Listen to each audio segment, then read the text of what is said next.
muito bem-vindo a um programa especial. Nós vamos hoje começar um novo episódio do programa Conexões Raras.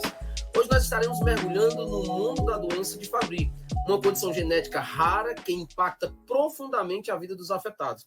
Nosso convidado hoje é um médico especial, geneticista de renome. Já vou estar falando o nome dele aqui. Ele vai nos guiar através dos desafios enfrentados por aqueles que vivem com essa doença, com esse diagnóstico raro. Vamos estar discutindo aqui sobre os recentes avanços em diagnóstico, no tratamento e em outras coisas que vai abranger a questão do diagnóstico. Acompanhe-nos nessa jornada de conscientização e descoberta, onde vamos destacar a importância do conhecimento e o apoio para a melhor qualidade de vida dos pacientes da doença de Fabry. Em nome da Associação Brasileira de Doenças Genéticas, nossos agradecimentos aos nossos apoiadores, que são eles, Alnylam, Sanofi, PTC Therapeutics e a Fedran. Todos nós, eles têm nos acompanhado e dado nessa força junto com a questão das doenças raras. Então, nos acompanhe no programa de hoje, que vai ser fantástico. Eu sou Lindenberg Salmito, sou diretor da Associação Cearense de Distrofia Musculares, também participo junto da Associação Brasileira de Doenças Genéticas e sou pai de uma criança com doença rara, de uma esposa com doença rara e defensor incansável dessa causa. Então, juntos, nós vamos aqui conhecer um pouco mais sobre esse diagnóstico. E eu já quero convidar aqui o doutor Wallace Medeiros, porque ele é o entrevistado dessa noite. Ele é graduado em medicina na Universidade Federal do Ceará, tem residência médica em genética médica pela Secretaria do Estado de Saúde do Distrito Federal, o título de especialista em pediatria pela Sociedade Brasileira de Pediatria e Associação Médica Brasileira. Ele também tem a especialização em saúde da família pela UFC. Ele é médico geneticista do Hospital Albert Sabin e agora nós vamos ouvir melhor dele, né? Ele vai se apresentar a todos nós e ele é o nosso grande convidado a falar hoje desse diagnóstico raro, a doença de Fabry. Vamos lá, doutor Wallace, se apresenta aí, por gentileza, que o público aqui está na expectativa de ouvir todo o seu conhecimento e a gente aprender um pouco mais sobre esse diagnóstico. Oi, boa noite, Lindenberg. Boa noite a todos que nos ouvem, que nos assistem nessa noite. Como o Lindenberg falou, meu nome é Wallace, sou médico geneticista. E como médico geneticista, é um prazer estar aqui com vocês para conversar sobre a doença de Fabry, que é uma doença rara de origem genética. A gente que lida com pacientes com doenças raras, que tem familiares com doenças raras, que tem amigos com doenças raras, a gente entende a necessidade de divulgar conhecimento sobre essas condições.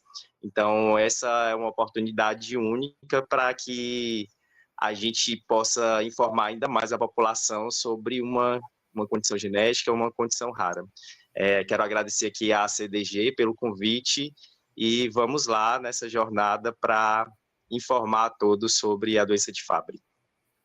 Eu tenho certeza que vai ser fantástico. Eu queria logo tirar a primeira dúvida minha, porque assim, a gente tem acompanhado muitas pessoas no Hospital Albert Sabin e a gente escuta alguns falando Fabry e outros falando Fabry.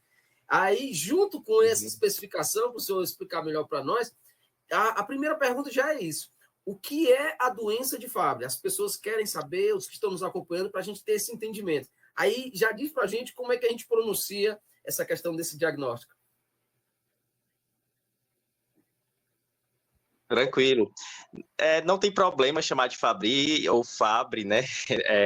Se a gente for usar o termo original, acaba pronunciando como Fabry mesmo, mas aqui no Brasil, se usar Fabry também não vai nos trazer nenhuma condenação, nenhum problema. Então, como ficar melhor, sendo que o importante é a gente conhecer a condição, a gente entender a condição. Então, respondendo aqui a sua primeira pergunta, a doença de Fabry ou Fabry, ela é uma doença genética, uma doença rara, e a frequência dela na população é de um indivíduo acometido a cada 117 mil nascidos vivos. Ela, como eu falei, é de origem genética e acontece por deficiência, por ausência de uma enzima, mas essa enzima ela é responsável por quebrar para GB3 em alguns produtos. Na doença de Fabry, como eu falei, essa enzima está ausente e por conta disso, o GB3 ele acaba se acumulando em diferentes órgãos e sistemas do corpo humano. Principalmente, ele é progressivo e ele gera diversos efeitos tóxicos que vão levar às manifestações da doença de Fabry que a gente vai discutir aqui nessa noite. Que bacana, é muito bom saber, é muito bom tirar essas dúvidas. E aí a gente vai logo para a nossa segunda pergunta, porque tem muitas dúvidas a respeito desse diagnóstico, né? A gente vai estar aqui apresentando esse programa, ele vai ficar gravado nas nossas plataformas, tanto no YouTube quanto no Spotify, como a gente vai estar avisando pelo Instagram, e as pessoas elas vão usar muito essa nossa live para tirar essas dúvidas. E uma das perguntas que deixaram aqui para que a gente pudesse trazer um entendimento, doutor Wallace, quais são os sintomas mais comuns da doença de Fabry e como elas podem variar de pessoa para pessoa? Pronto, os sintomas na doença de Fabry ou Fabry são diversos, são variados, e eles podem ter início mesmo na infância. Na infância, as crianças elas costumam apresentar dores em extremidades, que nós chamamos de acroparestesias, né? Dores nas mãos, dores nos pés.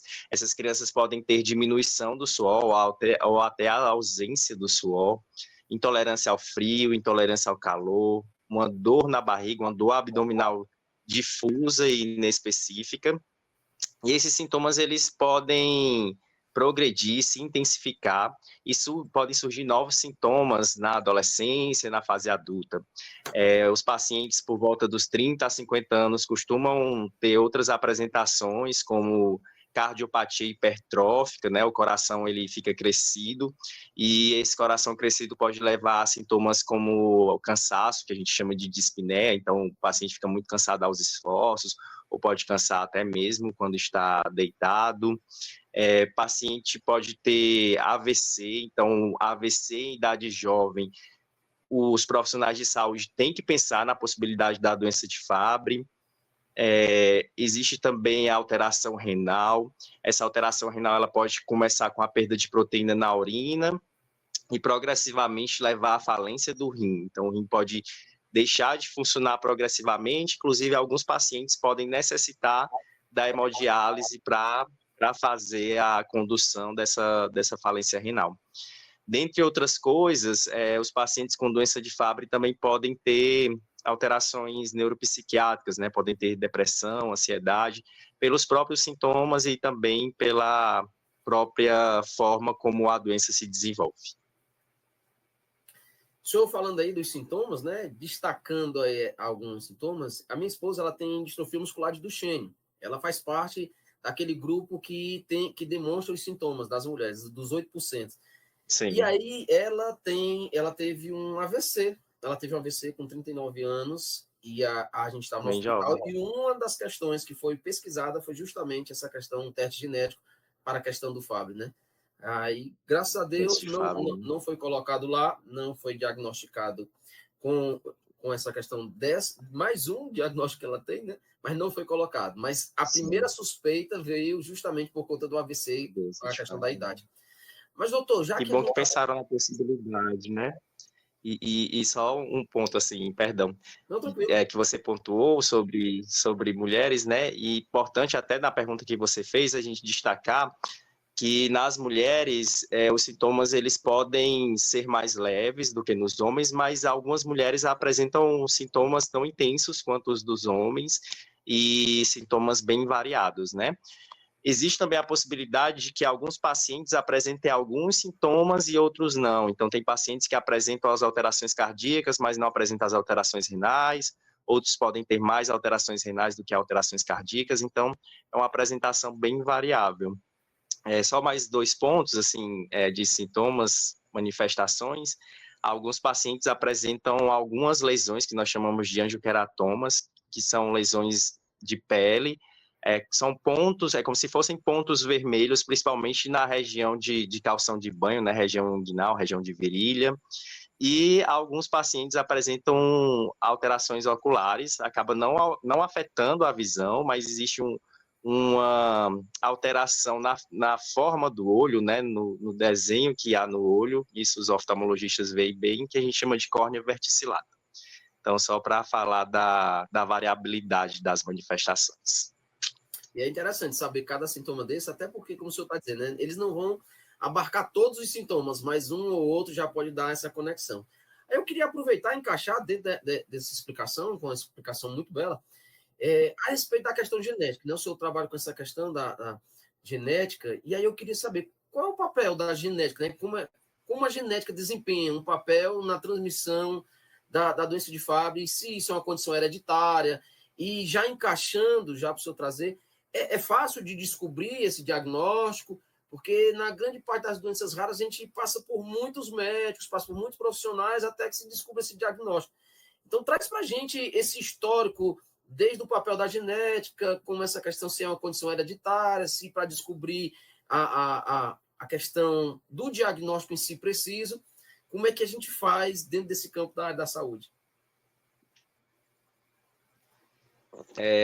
Então, a genética, ela realmente está muito ligada à doença de Fabry. A doença de Fabry, como eu já pontuei, como nós pontuamos, é uma doença genética. E ela é genética porque ela é decorrente de uma mutação, de uma alteração no DNA, né, que é como se fosse a nossa receita de bolo, nosso manual de instruções, em uma parte específica do DNA, que é um gene chamado GLA. Esse gene, ele, como eu falei, é uma porção de DNA e ele é responsável pela produção da enzima, da alfa-galactosidase ácida.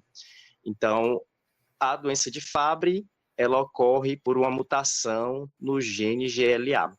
Esse gene, ele está no cromossomo X, e por conta disso, voltando um pouco para as ciências básicas, enfim, a gente sabe que os homens, eles têm um só cromossomo X e as mulheres têm 2 cromossomos X.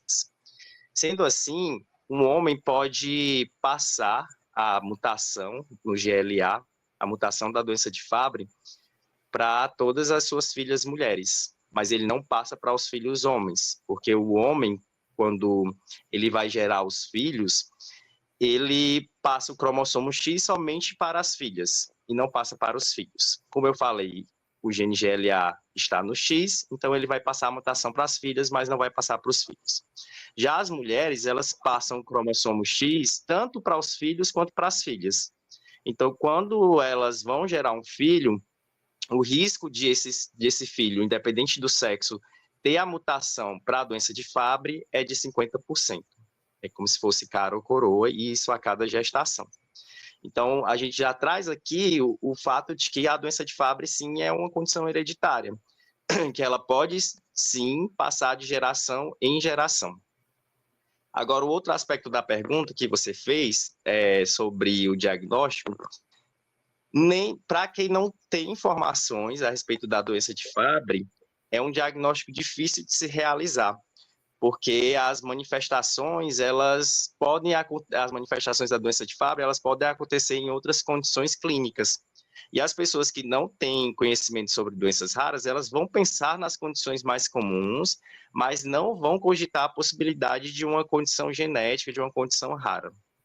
Então, esse momento que a gente está fazendo justamente para trazer à tona as informações sobre a doença de Fabry e tornar esse diagnóstico mais plausível.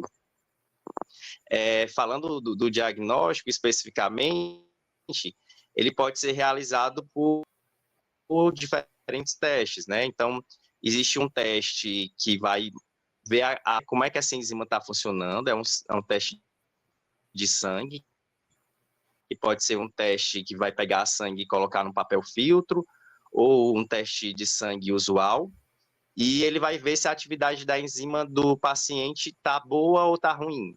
Então, a enzima que a gente está falando é alfa-galactosidase ácida. Se essa atividade da enzima ela estiver baixa, abaixo do valor de referência, isso vai levar ao diagnóstico da doença de Fabry. Isso especialmente nos homens, porque nas mulheres, como elas têm 2 cromossomos X, essa enzima pode até ter uma atividade mais próxima do normal, ou até normal, e ainda assim ela ter a condição.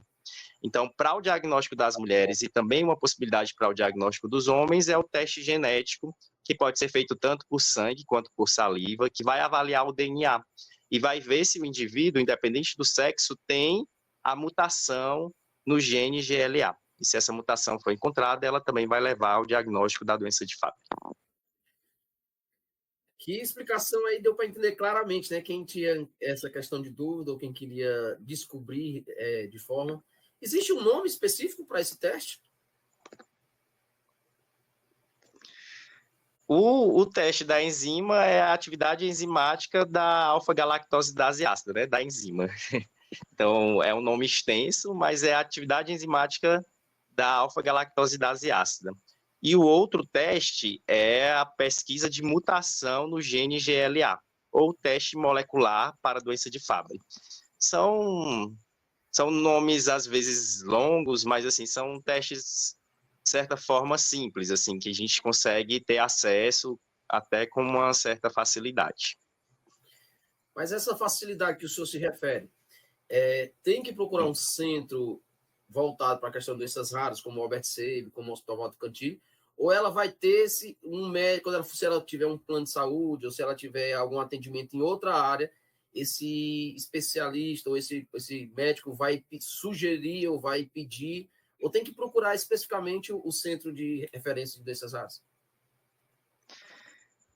Como a gente tinha pontuado anteriormente, se o médico, mesmo que não seja um médico de um centro de referência em doenças raras, se ele tiver acesso a informações, ele mesmo vai poder solicitar esse exame. Então, nem sempre há necessidade de o paciente estar sendo consultado no centro de referência em doenças raras para ele ter acesso a esses exames. Então, mesmo um clínico, um médico generalista, um pediatra, se ele conhece a doença de Fabry e ele busca o diagnóstico de um paciente, se ele entende que existe uma suspeita de diagnóstico para um paciente específico, ele pode sim solicitar esses exames. Não há nenhuma restrição para nenhuma especialidade médica quanto à solicitação desses testes. Inclusive, assim, você falou dos planos de saúde, né? Os planos de saúde, eles cobrem esses exames. Existem os laboratórios particulares que fazem, e no setor público, a gente acaba tendo uma parceria com algumas empresas que doam os exames para a pesquisa de doença de Fabry. Então, são exames que, mesmo no SUS, apesar de serem exames mais caros, a gente tem acesso porque há a doação de algumas empresas para esses testes diagnósticos. Pronto, nós já sabemos qual é o caminho, nós já sabemos como tentar e descobrir, recorrer à questão do diagnóstico. E agora a pergunta que nos deixaram aqui é justamente isso. Como a doença de Fabry é tratada e quais são as opções terapêuticas disponíveis atualmente?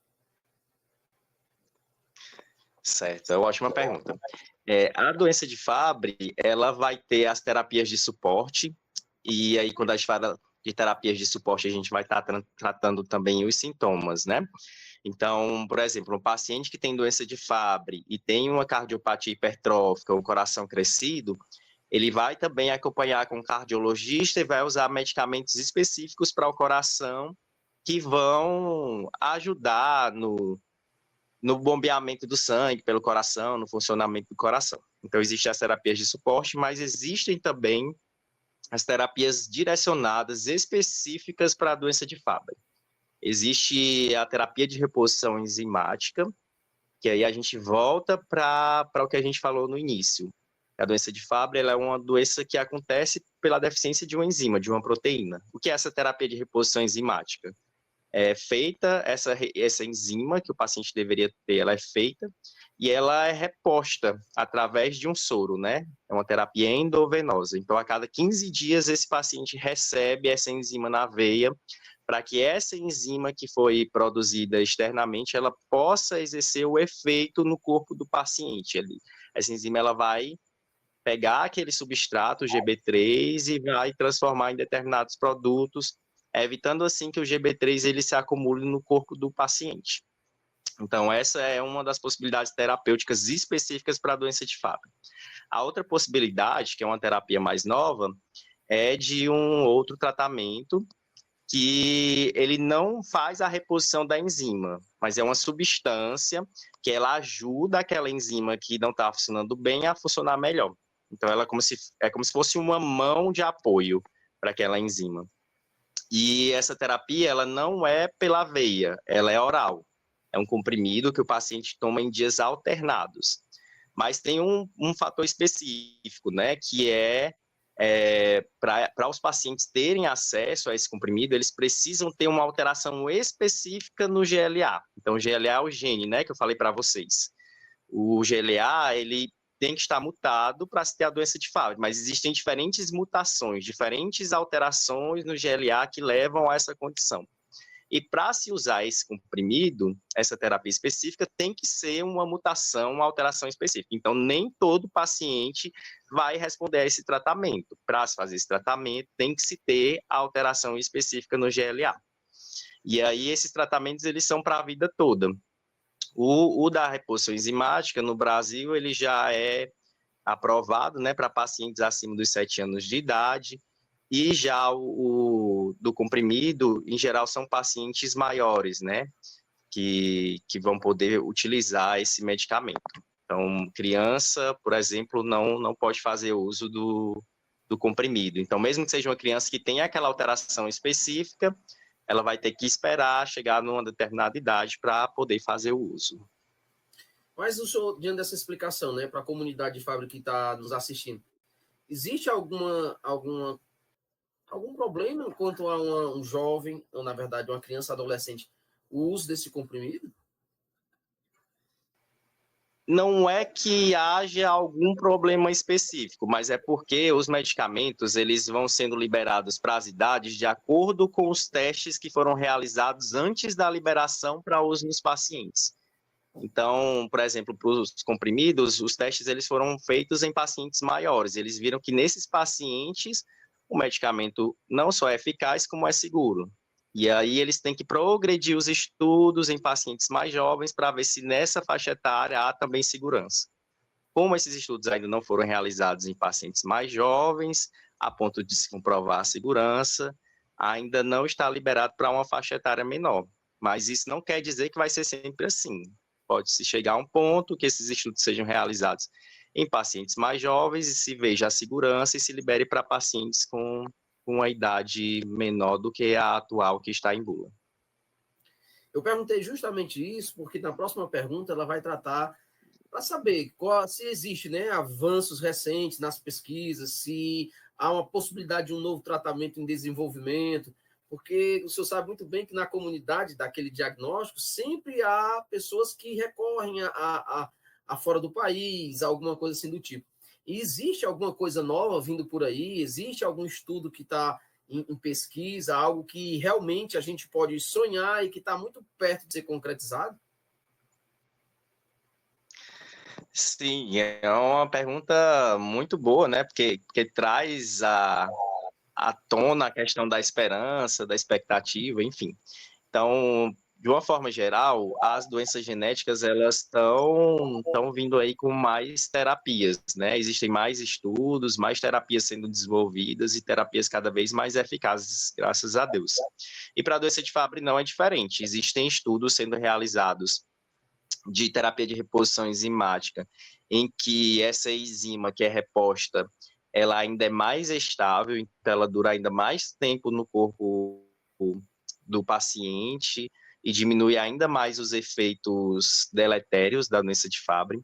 Existem estudos sendo feitos para o que a gente chama de terapia de redução de substrato, que aí vai ter uma substância que ela não vai agir diretamente na enzima que está deficiente, mas ela vai agir no substrato, na substância que se acumula. Então, essa terapia ela faz com que aquela substância, o GB3, no caso da doença de Fabry, ele seja produzido em menor quantidade. Então, se ele é produzido em menor quantidade, ele vai se acumular menos e vai ter menos efeitos da doença de Fabry.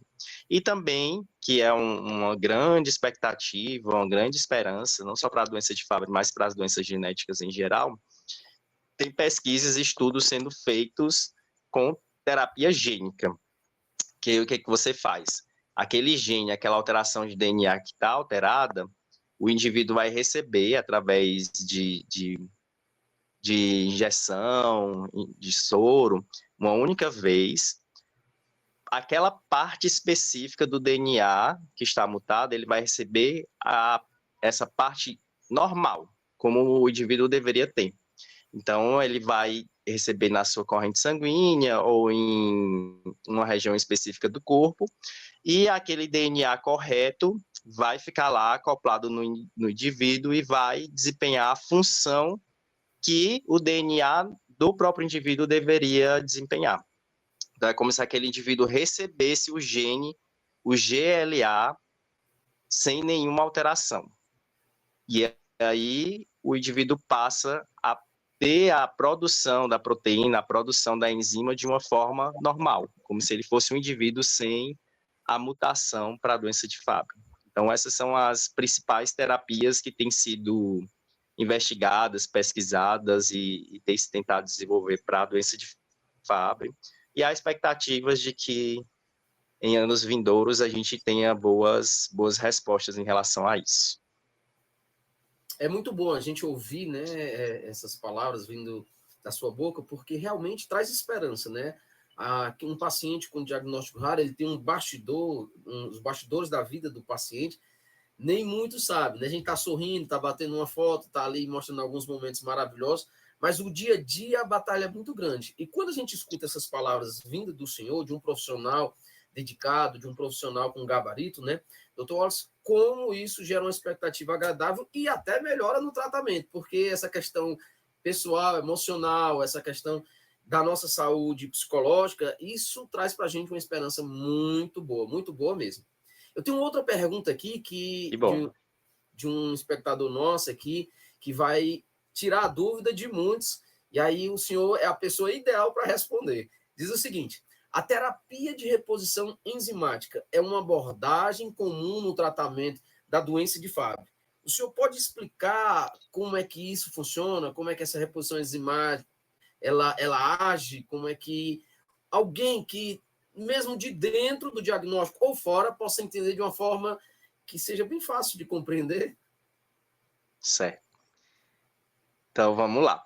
Para a gente explicar, voltando, porque a gente já apontou muito, mas reforçando, né? A doença de Fabry, ela acontece pela deficiência de uma enzima. Uma enzima é uma proteína que tem a função de transformar uma substância em outras. É como se ela transformasse um substrato em um produto.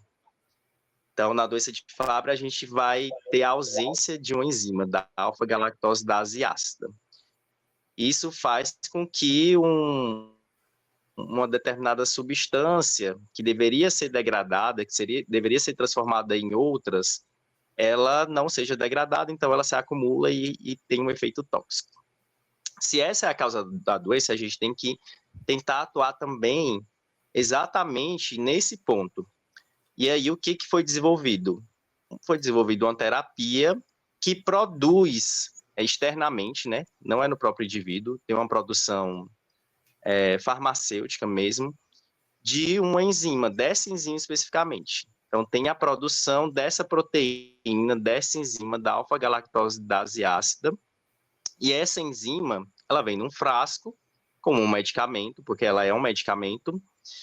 O indivíduo vai inicialmente para o hospital e, para ele receber essa enzima, ela é posta em um soro, como um medicamento, como vocês já podem ter ido, por exemplo, para uma emergência, receber uma dipirona, então ela vem no frasco, ela é posta no soro, a enzima, e aí esse soro ele é infundido no paciente, ele é posto no paciente.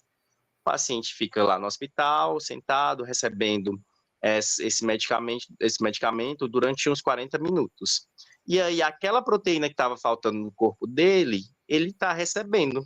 Não é ele que está produzindo, não é o corpo dele que está produzindo, mas ele está recebendo.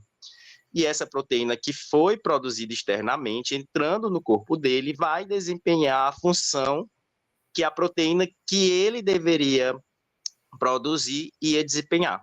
Então, essa enzima, ela substitui aquela enzima que não está sendo produzida no corpo do indivíduo. E aí, como esse indivíduo ele não vai produzir, como ele não está produzindo, ele precisa, com uma certa frequência, receber essa proteína. Então, ele recebeu, digamos que hoje, dia 9 de novembro, Ele recebeu, ela ficou no corpo dele durante um tempo, fazendo o papel que a proteína que ele iria produzir ia desenvolver. Então, essa proteína que ele recebeu conseguiu quebrar o GB3, que é aquela substância que pode se acumular no corpo do indivíduo. Mas depois de um tempo, essa proteína, ela acabou no corpo dele, então ele precisa receber de novo. Então, a terapia de reposição enzimática é uma terapia que o indivíduo vai usar a vida toda. E com uma certa frequência. No caso da doença de Fabry, o indivíduo recebe essa proteína pela veia, por via endovenosa, a cada 15 dias. Então, ele repõe aquela proteína que está faltando. Muito boa mesmo a explicação, ficou realmente bem clara aos nossos espectadores, que tanto irão assistir aqui pela plataforma do YouTube, como também vão ouvir através do Spotify. Vai ficar claro, entendido, não tem como realmente a gente passar em branco quando se explicar sobre reposição enzimática. Doutor, da mesma forma, né, a gente sabe que tem um trabalho muito bacana aí nos centros de referência. Eu estou geralmente sempre aí, mensalmente, com meu filho, com a equipe multidisciplinar, né, que isso é muito importante, mas também eu faço parte de algumas associações, como eu disse no começo, né, a Associação Brasileira de Doença Genética, a qual está aqui, é o dono desse projeto, do programa Conexões Raras, como também a Associação Cearense de Distrofias Musculares. Aí eu pergunto, a pergunta que foi colocada aqui pelo nosso telespectador, né, pelo aquele que nos segue nas redes sociais, ele queria saber, né, de acordo com as organizações sociais, a associação, qual é a sua opinião? Qual é o papel fundamental? Como é que essas organizações podem apoiar os indivíduos e famílias com esse diagnóstico, né? A gente sabe que os médicos fazem esse papel, que nós não podemos fazer como associação, mas que a associação tem também a sua importância no tratamento desses diagnósticos raros. E aí, para o senhor, o que é que o senhor poderia nos orientar, nos sugerir, nos dar essa direção como associação para ajudar no tratamento da doença de Fabry? As associações, elas têm um papel extremamente importante, e isso em todos os passos, em todas as etapas do processo, né?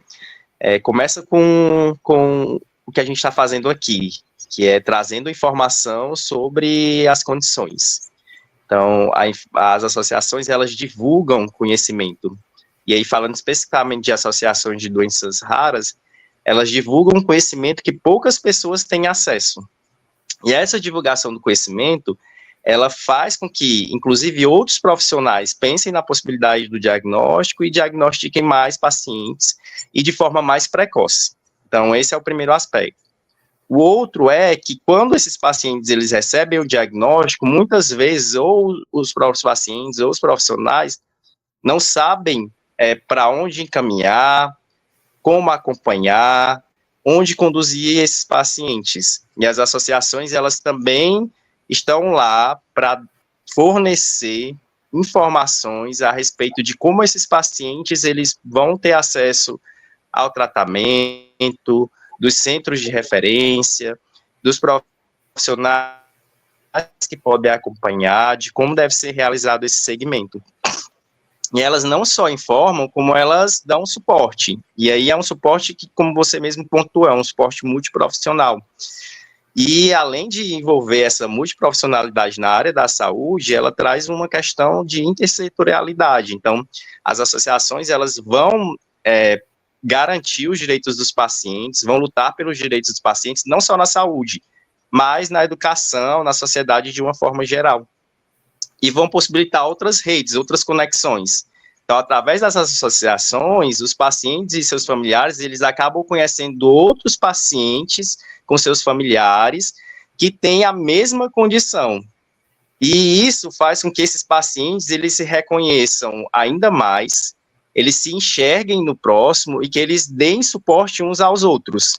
E através dessa realização, dessa condução, que eles ganham ainda mais força, que eles se enxergam ainda mais como indivíduos e como indivíduos de direito. Então, as associações têm um poder, assim, gigante e fazem uma grande diferença na vida dos pacientes, dos familiares e também dos profissionais. Muito boa, brilhante essa sua participação, e isso até motiva ainda mais a gente estar atuando porque realmente esse papel da associação ela tem dado norte a muitos pacientes. E aí, para encerrar aqui, o senhor queria uma palavra sua em relação, né, à questão da doença de Fabry, se tem alguma coisa que não foi perguntado, ou se tem alguma coisa que é necessário que eles saibam, que talvez a gente não tenha tocado, ou o senhor não foi provocado aqui da minha parte, que o senhor acha que tem que ser destacado e que tem que ser colocado aqui nessa plataforma, nesse nosso programa, Conexões Raras, para que os pacientes, os familiares, as pessoas que estão envolvidas com o diagnóstico de Fabry possam descobrir, possam saber. O senhor tem algo a acrescentar para nós, além do que já foi provocado? Só um aspecto que eu não pontuei, mas que é importante, é que quando se tem um indivíduo com diagnóstico da doença de Fabry, quando é feito o diagnóstico da doença de Fabry em um paciente, é importante que seus familiares também sejam avaliados para se saber se, por exemplo, irmãos, se pai ou mãe, se outros indivíduos da família também têm a doença de Fabry e ainda não receberam o diagnóstico. Então, é um ponto, inclusive, bem relevante e bem conduzido pelo médico geneticista, né? Então, importante a gente pontuar esse aspecto de que quando a gente trata indivíduos com condições genéticas e com condições raras, a gente não está cuidando só do indivíduo, mas também da sua família. Que bom mesmo. Esse programa realmente trouxe bastante esclarecimento, trouxe bastante conhecimento a respeito desse diagnóstico. E a gente, como comunidade de pacientes raros, nós ficamos muito felizes com sua participação, Dr. Watson. A gente percebeu o quanto o senhor contribui, o quanto o senhor é realmente efetivo dentro dessa questão da doença de Fabry, como também de todas as outras que a gente se encontra aí pelo Albert Sabin. A gente vê o quanto o senhor, a sua equipe, o pessoal aí do hospital se empenha nesse papel. Então, nós estamos chegando a mais um fim de um programa, né? Pelo menos dessa primeira parte, porque já a gente vai estar falando da consulta pública. E eu queria deixar com o senhor as considerações finais. Falar aí para nós o que é necessário, aquilo que o senhor quiser deixar destacado sobre nós. Antes de mais nada, muito obrigado pela sua participação, muito obrigado pelo seu papel. O senhor, um médico, aparentemente, eu acredito também pela idade, muito novo, né? Que a gente tem uma dificuldade no país, essa questão do geneticista, o senhor sabe muito bem disso. E é realmente de encher o nosso coração, emociona a nossa vida em saber que tem pessoas como o senhor que mergulhou nesse propósito. E é muito bom saber que não estamos desamparados. Temos alguém que realmente conhece de fato de verdade. As suas considerações finais, por gentileza. Tá ótimo. Eu que agradeço a você, Lindenberg, e ao Pedro, que está nos ajudando aqui com toda a parte técnica. Mais uma vez agradeço a CDG pela oportunidade. Como eu falei, é um prazer discutir e conversar sobre doenças raras. Agradecer a todos que estão nos acompanhando, aos que nos ouvem, que nos assistem, e fazer um apelo, né, de que vocês não fiquem com essas informações só para vocês, mas que vocês repassem para quantos vocês puderem, para que mais pessoas conheçam sobre doença de Fabry e que, assim, as pessoas que têm essa condição, elas possam ter um diagnóstico mais precoce e possam ter acesso a tratamento. Doença de Fabry, como eu falei, apesar de ser uma doença genética e rara, ela tem tratamento e esse tratamento, ele muda a vida do paciente. Ele traz mais qualidade de vida e traz mais tempo de vida e tempo de vida com qualidade. Então, a informação, ela é essencial e ela, de fato, salva vidas. Essa é a mensagem que eu deixo para vocês. Mais uma vez, obrigado e um abraço. Muito obrigado, doutor Wallace, muito obrigado mesmo, porque realmente trouxe uma contribuição muito grande para a comunidade da doença de Fabry. Agora a gente vai passar para a nossa segunda parte, né? A gente teve esse bate-papo gostoso, esse bate-papo maravilhoso com o doutor Wallace. Ele trouxe para a gente essas explicações, mas está acontecendo agora, nesse exato momento, uma consulta pública baseada na doença de Fabry. E a sua participação ela é muito importante. Ela é muito importante mesmo. Eu não sei se você sabe, mas a sua contribuição, a sua opinião, ela pode contribuir para que as terapias estejam cada vez mais disponíveis aos pacientes das doenças raras pelo SUS. ela está aberta agora, nesse exato momento, a consulta pública para disponibilização de um tratamento para as pessoas de doença de Fabry.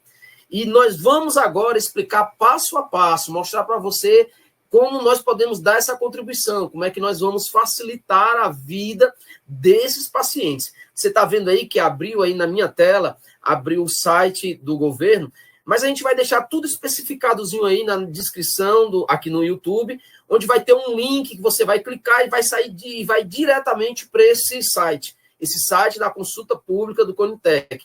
Então, a gente vai mergulhar agora no passo a passo, vou estar explicando, vou estar preenchendo, e você presta atenção, mas vai dar tudo certo. Essa consulta pública, ela está registrada, número 48 de 2023, ela está aberta desde o dia 1º de novembro, e vai se encerrar no dia 20 de novembro, vai encerrar no dia 20 desse mês. Então, a sua participação faz toda a diferença.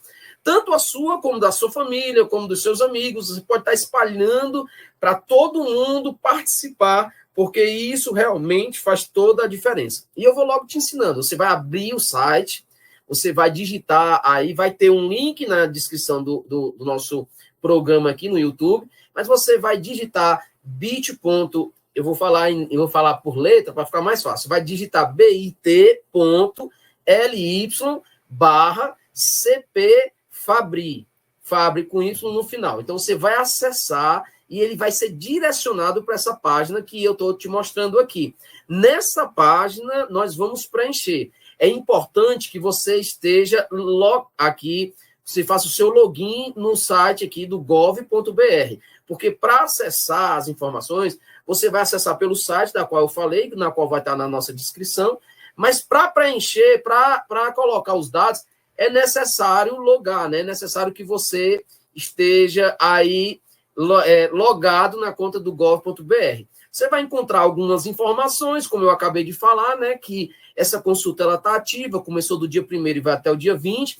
Tem aqui um resumo, um texto que você pode estar lendo para trazer uma explicação melhor para você, tudo de uma forma bem resumida, e logo após nós vamos registrar a nossa opinião. Eu vou estar fazendo aqui para que você possa entender. É claro que essa que agora eu vou estar digitando, eu vou estar dando só um exemplo, é a minha opinião. Eu vou estar contribuindo, mas é a minha opinião.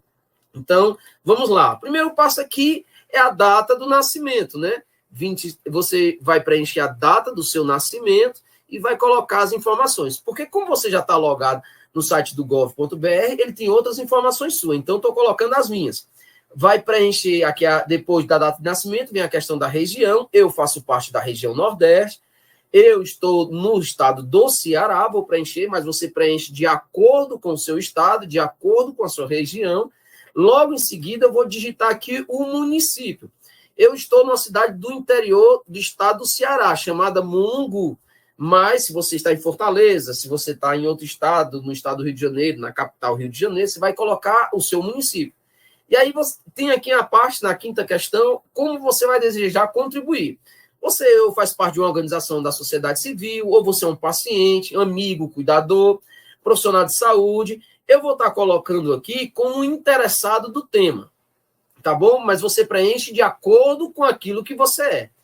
Aí, aqui na sexta pergunta, na participação, caso esteja contribuindo como representante de pessoa jurídica, você vai informar isso aqui como associação, você vai estar informando alguma coisa. Eu não estou colocando, eu não faço parte, eu apenas vou digitar que não, vou botar aqui que eu não estou contribuindo como uma pessoa jurídica, tá bom?